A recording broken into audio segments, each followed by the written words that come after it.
بسم اللہ الرحمن الرحیم۔ عزیز طلبات السلام علیکم۔ امید ہے آپ سب خیریت سے ہوں گے اور اپنے آن لائن کلاسز بڑی توجہ سے سن اور سمجھ رہے ہوں گے۔ ہمارا آج کا جو ویڈیو لیکچر ہے وہ ہے درسی کتاب اردو جماعت چہارم، صفحہ نمبر 14۔ اس تصویر کو دیکھ کے آپ یقیناً سمجھ گئے ہوں گے کہ ہمارا آج کا جو ٹاپک ہے وہ کیا ہے۔ مثالی معلم یعنی بے مثال مدرس، بے مثال استاد۔ معلم کا مطلب ہے استاد۔ صفحہ نمبر 14 پر مثالی معلم۔ وحی تلفظ سیکھیے۔ وحی اللہ کا پیغام، اللہ کا کلام جو نبیوں پر نازل ہوا۔ اقرا کا مطلب ہے پڑھ۔ مختصر چھوٹا، نفع بخش، مفید یا فائدہ مند۔ غسل نہانا، تشبیہ ایک چیز کو دوسری چیز کی طرح بتانا، مثال دینا۔ عیب برائی یا نقص۔ حضرت ابراہیم علیہ السلام نے بیت اللہ کی دیواریں اٹھاتی ہوئی دعا کی تھی کہ اے رب، ان لوگوں میں خود انہی کی قوم میں سے ایک ایسا رسول بھیج دیجئے جو انہیں تیری آیات پڑھ کر سنائے، ان کو کتاب اور حکمت کی تعلیم دے۔ حضرت ابراہیم علیہ السلام کی یہ دعا قبول ہوئی اور انہی کی اولاد میں سے حضرت محمد رسول اللہ خاتم النبیین صلی اللہ علیہ وآلہ وسلم آخری نبی بن کر آئے۔ آپ صلی اللہ علیہ وسلم پر جو پہلی وحی نازل ہوئی اس کا پہلا لفظ اقرا یعنی پڑھتا۔ اس کے بعد آپ صلی اللہ علیہ وسلم تعلیم و تربیت کے ذریعے سے انسانوں کی زندگی میں ایسی تبدیلی لائے کہ تاریخ میں اس کی مثال نہیں ملتی۔ آپ صلی اللہ علیہ وآلہ وسلم نے ایک موقع پر فرمایا، مجھے معلم بنا کر بھیجا گیا۔ آپ صلی اللہ علیہ وسلم کی تعلیم کے اصول آج بھی مؤثر ہے۔ آپ صلی اللہ علیہ وسلم کی تعلیم میں ایک خاص بات یہ تھی کہ آپ صلی اللہ علیہ وسلم کی گفتگو نہایت صاف اور واضح ہوتی۔ آپ صلی اللہ علیہ وسلم مختصر اور جامع بات کرتے، الفاظ کم مگر پر اثر ہوتے۔ مثلاً آپ صلی اللہ علیہ وآلہ وسلم نے فرمایا، بہترین علم وہ ہے جو نفع بخش ہو، اوپر والا ہاتھ نیچے والے ہاتھ سے بہتر ہے۔ خدا کی قسم، وہ مومن نہیں جس کا پڑوسی اس کے شر سے محفوظ نہ ہو۔ آپ صلی اللہ علیہ وسلم کے لہجے میں محبت اور دلسوزی ہوتی۔ آپ صلی اللہ علیہ وسلم میٹھی باتیں کرتے جو دل پر اثر کرتی اور سننے والا عمل کے لیے تیار ہو جاتا۔ آپ صلی اللہ علیہ وسلم نے کبھی ایسی بات نہیں کرتے تھے جس سے کسی کو تکلیف پہنچے اور اسے غصہ آئے۔ ایک دفعہ ایک صحابی کھانا کھا رہے تھے۔ کھانے کا انداز مناسب نہیں تھا، کبھی ہاتھ پلیٹ کے ایک حصے پر پڑتا اور کبھی دوسرے حصے پر۔ آپ صلی اللہ علیہ وآلہ وسلم نے یہ منظر دیکھا تو فرمایا، جب تم کھانا کھاؤ تو بسم اللہ پڑھ لیا کرو، دائیں ہاتھ سے کھاؤ اور اپنی طرف سے کھایا کرو۔ خانہ کعبہ کی دیواریں اٹھاتے ہوئے یعنی خانہ کعبہ کی تعمیر کے دوران بناتے ہوئے، جس ٹائم خانہ کعبہ حضرت ابراہیم علیہ السلام بنا رہے تھے، تعمیر کر رہے تھے، تو آپ نے دونوں ہاتھ اٹھائے اور دعا کی کہ اے رب، ان لوگوں سے مراد اس وقت کے وہ لوگ جو سعودی عرب میں رہتے تھے، ان لوگوں میں خود انہی کی قوم سے ایک ایسا رسول بھیج دیجئے جو انہیں تیری آیات سنائے، ان کو کتاب اور حکمت کی تعلیم دے۔ کتاب اور حکمت یعنی قرآن پاک کی کتاب، اور حکمت یعنی دانائی اور عقل کی باتیں بتائیں، اور آپ اللہ تعالیٰ کی جو کتاب ہے وہ انہیں پڑھ کر سنائیں۔ حضرت ابراہیم علیہ السلام کی یہ دعا قبول ہوئی، اللہ تعالیٰ نے ان کی دعا قبول کر لی اور انہی کے اولاد میں سے حضرت محمد رسول اللہ خاتم النبیین صلی اللہ علیہ وآلہ وسلم آخری نبی بن کر آئے۔ خاتم النبیین کا مطلب ہے یعنی یہاں پر نبوت ختم ہوئی۔ آپ صلی اللہ علیہ وسلم پر جو وحی کا سلسلہ تھا، جو نبیوں پر اللہ تعالیٰ وحی نازل فرماتے تھے، وہ آپ صلی اللہ علیہ وسلم پر وہ سلسلہ آ کر رک گیا، ختم۔ آپ صلی اللہ علیہ وسلم کے بعد نہ کبھی پہلے اس سے آپ صلی اللہ علیہ وسلم کے بعد نہ کوئی نبی ابھی تک آیا ہے اور نہ کبھی قیامت تک آئے گا۔ آپ صلی اللہ علیہ وسلم پر جو پہلی وحی نازل ہوئی، یعنی اللہ کا جو کلام حضرت جبرائیل علیہ السلام نے غار حرا میں جب پہلی وحی آپ صلی اللہ علیہ وسلم پر نازل فرمائی، اس کا پہلا لفظ تھا اقرا، یعنی پڑھ، یعنی اللہ تعالیٰ کے پہلے وحی میں، پہلے پیغام میں ہی پڑھنے کی طرف اشارہ ہے کہ پڑھ۔ اس کے بعد آپ صلی اللہ علیہ وسلم کی تعلیم و تربیت کے ذریعے سے انسانوں کی زندگی میں تبدیلی لے کر آئے۔ کیسی تبدیلی؟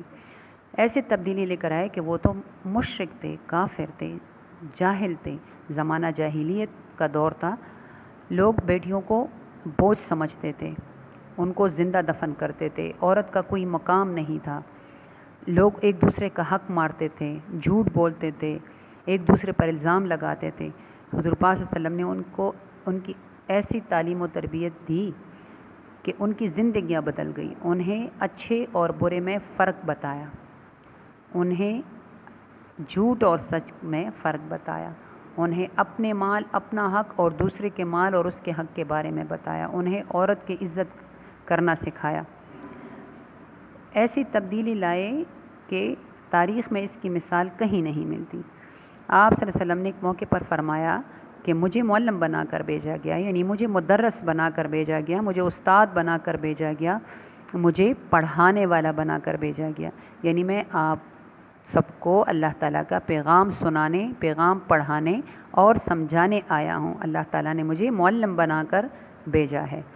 آپ صلی اللہ علیہ وسلم کی تعلیم کے اصول آج بھی مؤثر ہیں، یعنی وہ آج بھی ان کی کہی ہوئی ہر بات اثر رکھتی ہے۔ آپ صلی اللہ علیہ وسلم کی تعلیم میں خاص بات کیا تھی؟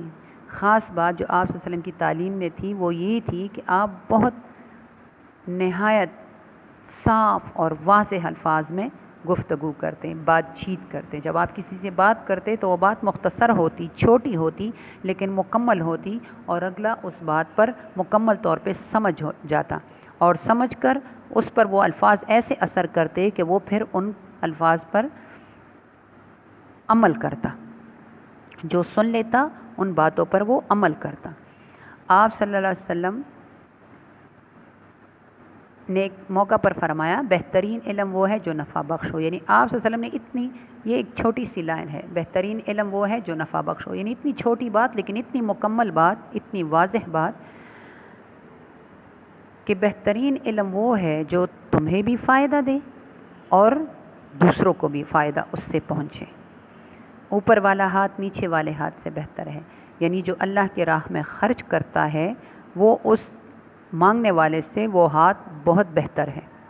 خدا کی قسم، یعنی آپ صلی اللہ علیہ وسلم نے قسم کھا کر یہ بات کہی کہ وہ مومن نہیں، وہ مسلمان نہیں، وہ اہل ایمان نہیں جس کا پڑوسی اس کے شر سے محفوظ نہ ہو۔ یعنی آپ کے گھر میں لڑائی جھگڑا ہو، آپ کے پڑوسی پریشان ہو، آپ کے گھر میں ہر وقت تیز باتیں ہوں، یا ایسا کوئی کام ہو رہا ہو جس کی وجہ سے آپ کا ہمسایہ سکون سے نہ ہو، تو آپ صلی اللہ علیہ وسلم نے فرمایا کہ مجھے خدا کی قسم وہ مومن نہیں، یعنی وہ اسلام سے خارج ہے، وہ مسلمان نہیں جس کا پڑوسی، جس کا ہمسایہ اس کے فساد سے، اس کے شر سے حفاظت میں نہ ہو۔ آپ صلی اللہ علیہ وسلم کے لہجے میں مٹھاس تھی، بہت میٹھی باتیں فرماتے، محبت سے بات کرتے، شفقت سے بات کرتے۔ آپ صلی اللہ علیہ وسلم ایسے الفاظ استعمال کرتے کہ وہ دلوں پر اثر کرتے، وہ الفاظ، وہ باتیں دلوں پر اثر کر جاتے اور سننے والا فوراً عمل کے لیے تیار ہو جاتا۔ آپ صلی اللہ علیہ وسلم کبھی ایسے کوئی بات نہیں کرتے تھے کہ جس سے کسی کو تکلیف پہنچے یا اس سے غصہ آئے۔ ایک دفعہ ایک صحابی کھانا کھا رہے تھے، کھانے کا انداز ان کا درست نہیں تھا، وہ کبھی ایک پلیٹ کے ایک حصے سے کھاتے، کبھی دوسرے حصے سے کھاتے۔ جب آپ صلی اللہ علیہ وسلم کی نظر ان پر پڑی تو آپ صلی اللہ علیہ وسلم نے فرمایا جب بھی کھانا کھاؤ بسم اللہ پڑھ لیا کرو، دائیں ہاتھ سے کھاؤ اور اپنی طرف سے کھایا کرو، یعنی ہم جب بھی کھانا کھائیں تو بسم اللہ پڑھ کر کھانا شروع کریں، دائیں ہاتھ سے کھائیں اور اپنے طرف سے کھائیں، اپنے حصے سے کھائیں۔ یعنی یہ بات اس وقت کی تھی، ان جو صحابی کھانا کھا رہے تھے، یہ بات ان کے لیے تھی، لیکن یہ بات آج تک اثر رکھنے والی بات ہے۔ آج تک یہ بات ہے کہ ہمیشہ بسم اللہ پڑھ لیا کرے، بسم اللہ پڑھ کر کھانا کھایا کریں، ہمیشہ دائیں ہاتھ سے کھائیں اور اپنی طرف سے کھائیں۔ ہمارے پاس آپ مثالی معلم کے مشق میں سوال نمبر 1 ہے، دیے ہوئے الفاظ کے معنی سمجھیں۔ الفاظ معنی، آیات، آیات ہے آیت کی جمع، یعنی ایک آیت ہو تو اسے آیت کہا جاتا ہے، اگر 2 یا 2 سے ہو تو اسے آیات کہا جاتا ہے۔ نشانی بھی کہتے ہیں، قرآنی جملے بھی کہتے ہیں، لیکن آیات کے لیے ہے آیات کی جمع۔ حکمت، دانائی، حکمت دانائی، یعنی دانائی عقل والی باتیں، تو اس سے مراد ہے حضور پاک صلی اللہ علیہ وسلم کی حدیث مبارک، لیکن حکمت کا مطلب ہے دانائی۔ وحی، انبیاء پر اترنے والا اللہ کا کلام، یعنی اللہ کا وہ کلام، وہ پیغام جو نبیوں پر نازل ہوا۔ معلم، علم سکھانے والا، یعنی مدرس یا استاد، تینوں میں سے ایک لکھ سکتی ہیں آپ جس طرح استاد۔ غیبت، کسی کی غیر موجودگی میں اس کے بارے میں بری بات کرنا یا اس کی چغلی لگانا غیبت کہلاتا ہے۔ تشبیہ، ایک چیز کو دوسری چیز کی طرح بتانا، مثلا شہد جیسا میٹھا، یعنی جیسے آپ کی امی اکثر کہتی ہیں نا کہ میری بیٹی تو بالکل چاند جیسی ہے، یعنی چاند کی طرح خوبصورت ہے، تو اب ایک آپ کی خوبصورتی کو چاند کی طرح وہ بتا رہی ہیں کہ میری بیٹی چاند کی طرح خوبصورت ہے۔ یا ہم کہتے ہیں نا میرا بیٹا تو شیر کی طرح ہے، تو شیر کی طرح اپنے بیٹے کی بہادری کو دکھانا، تو ایک چیز کو دوسری چیز کی طرح بتانا۔ امید ہے آپ کو آج کی ویڈیو لیکچر کی سمجھ آ گئی ہوگی۔ آپ کی ڈائری ہے، سبق مثالی معلم کی پڑھائی کریں، گھر میں آپ مثالی معلم کی پڑھائی کریں گے۔ اور سوال نمبر 1 مشق میں ہے، سوال نمبر 1 الفاظ معنی رف کاپی پر لکھیں اور یاد کریں۔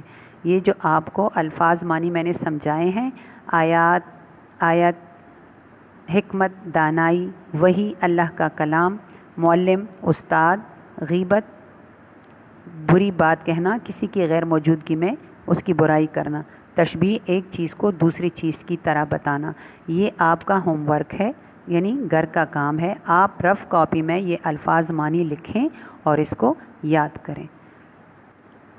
امید ہے آپ کو اس لیکچر کی اچھی طرح سمجھ آ گئی ہوگی۔ انشاءاللہ اگلے ویڈیو لیکچر میں ملاقات ہوگی۔ اللہ حافظ۔